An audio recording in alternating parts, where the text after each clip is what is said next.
bobbin insertion for self-winding bobbins on Singer, I forget the name of the system right now. This is an Athena 2000. The Futuras and the other self-winding bobbins that have black lines on top and this cut in the middle, and then underneath they've got the cross shape for the drive key for the winder that is just popping up now. If you remove the bobbin from this machine and need to insert a full bobbin in it, drop our bobbin in place.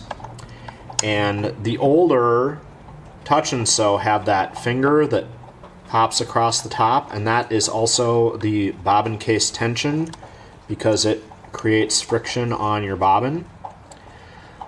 These machines actually have a tensioner on the edge of the bobbin case, and you'll see there's a number 1 and a number 2 on the bobbin case. So with this out of the way to make or the winding lever out of the way so that you can put your bobbin in, you need to bring your thread behind the hook at number 1 and then pull it around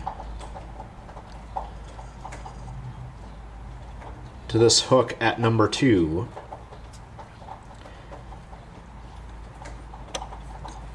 And that will make it go into the tensioning on the bobbin case.